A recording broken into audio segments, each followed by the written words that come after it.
But it's important to understand the difference between an immobilizer and a brace. For an immobilizer, we're taking away the normal function of that joint. That is for something that's more of a more serious injury, where we want to completely immobilize this so we don't cause any further injury or any permanent damage to that. We want to completely immobilize that. For a brace, we're just providing support to a otherwise usable joint, in this case is the knee, to give it a little support because it probably has some sort of compromise in function and it needs a little support to make it usable so that we can walk out and self-rescue. So understand the difference between an immobilization and an actual brace. In this case, we're going to be doing a knee immobilizer. Injuries to the knee are extremely common. Injuries, mechanical injuries that is, to the lower extremities are extremely common. The ankle being probably the most common, followed by the knee. Right, so this is a technique that you're going to want to know how to do. All right, and we're going to use two 36-inch SAM splints, and we're going to construct a knee immobilizer. What we're going to do is take it after it's folded in half and kind of fan it out so that we have a wider portion up top and a more narrow portion down at the bottom. And I'm going to take some tape. I'm going to tape that so that it stays in place in that shape.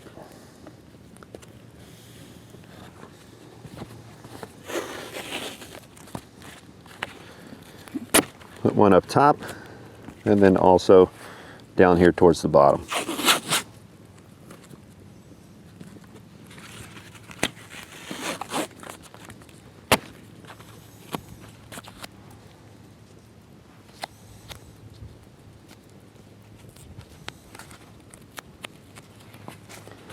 Now that we have that fan shape, I want to go ahead and put in my C-curves so that it has some rigidity. We've got this smaller portion towards the bottom here, if you're looking at it this way. That is designed to go around and conform to the calf. And then the upper portion is wider, and that's designed to conform to the thigh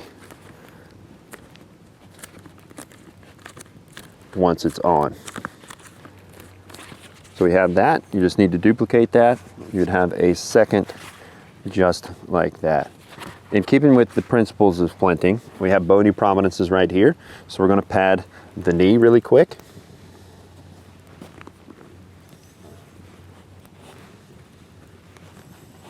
And of course, we've checked CMS prior to doing any of this. I'll put some padding on here.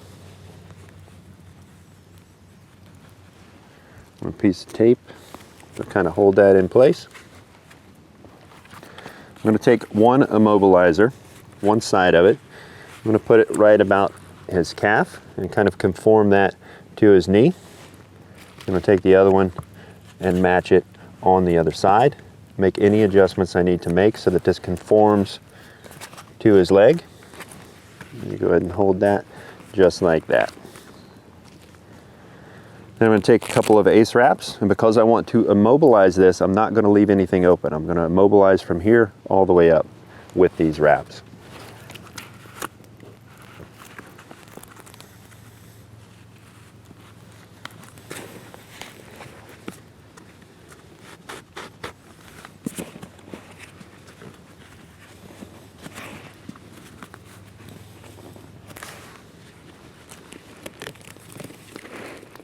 You'll probably get about halfway up with one elastic bandage.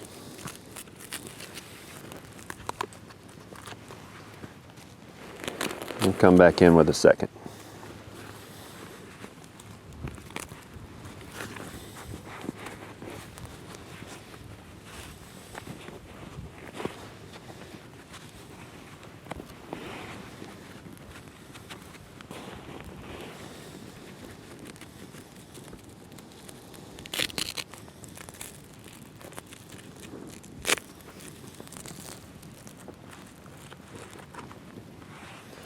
Now we've immobilized this knee joint. We've secured it above and below. It's padded, it's rigid, it's adjustable. Check CMS after you're done. This is an immobilizer that is going to take care of a compromised knee joint that we need to completely take away the function of so that they can walk out without causing any further injury to this joint. That is the knee immobilizer using two 36-inch SAM splits.